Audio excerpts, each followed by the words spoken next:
Donald Trump has decided that he's got a great idea on how to address the black community.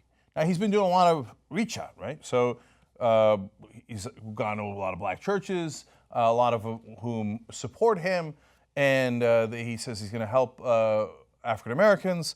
And that one of the ways that he's going to do that is his great argument is, I mean, what do you got to lose, right? I mean, this is the worst African Americans have ever done, ever, ever, ever. That's a quote. He said it 3 times. I'm pretty sure this is not the worst African Americans have done ever in American history. But now he's got a great new proposal. He's going to protect the African American community and all of us by doing what? Bringing back stop and frisk. Oh, yeah. Okay. Memo to Donald Trump.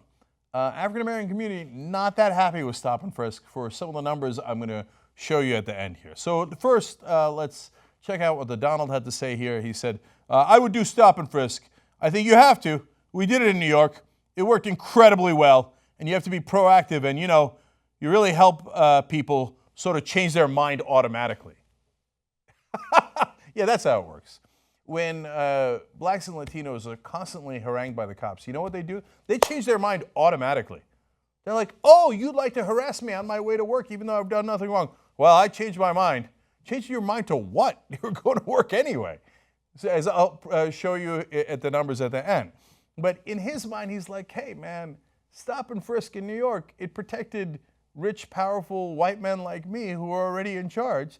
They never stopped and frisked me. They stop and frisk you. Yeah, that's why I like it. See, it worked in New York. He continues.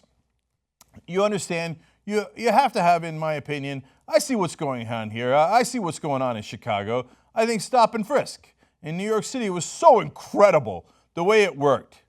Now, we had a very good mayor, but New York City was incredible the way that it worked, so that I think that could be one step you could do. Okay. By the way, that's him repeating, not us. He repeats everything he says, and everything's incredible and tremendous. Stop and frisk, the way that it stopped black people from being around me. It was incredible. We had a wonderful, police commissioner. It was wonderful. It was incredible and tremendous, the way that it picked on you and not me. Okay. Now, what does NYPD commissioners think about that? Well, there's been different ones, to be fair, but one of them, former NYPD Commissioner Bill Bratton, said in 2015 that the practice is, quote, not a significant factor in the crime rate of this city. So did it actually work? Was it actually incredible? No. It did not prevent further crime, according to the police of New York City, the ones that are so incredible. Now, who did it target, and did it actually get the guys who are guilty? Well, in 2015, New Yorkers were stopped by the police 22,939 times. Of those, 18,353 people were totally innocent. That is 80%. They had done nothing wrong whatsoever, but the cops stopped them and questioned them and wondered if they were guilty of something nonetheless. Now, how was it spread out? 54% of the people who were stopped were black. Even though blacks are a minority, a significant minority in New York. 29% of the people who were stopped were Latino. And will you look at that? It turns out only 11% of the people who were stopped in New York were white. What an unbelievable coincidence. Even when you control for crime rates, violence, socioeconomic conditions, blacks and Latinos were stopped disproportionately anyway. How much stop and frisk happened down where we had the biggest crime, not just in New York City, but in America? Down on Wall Street? Almost none. You see, they stole billions of dollars. Some would argue trillions of dollars. There's no stop and frisk over there. Oh, see no evil, hear no evil. In fact, down on Wall Street, do you know that they do surveillance? The city cops do surveillance of the area to keep the bankers safe. The cops have private security from Wall Street embedded in that security. So the cops and robbers have gotten together on Wall Street to jointly surveil the area. Well, the guys you need to be surveilling are the ones in the room. The Wall Street guys who did the 2008 crash cost us 8 million jobs, but instead they're busy stopping blacks and Latinos in New York City.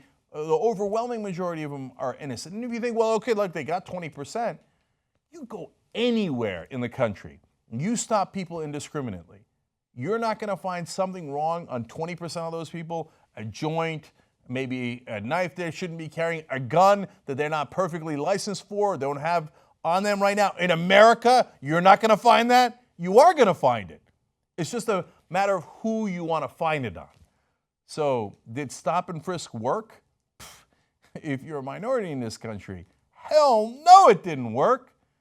But if you're Donald Trump, it worked for you. Now he's saying we're going to take that racial profiling and we're going to bring it to the whole country. He said that in his next election, he would get 95% of the African American vote. Sure you will, buddy. Sure you will. You get hours of extra content if you're a Young Turks member. TYTnetwork.com/join. Go ahead, girl.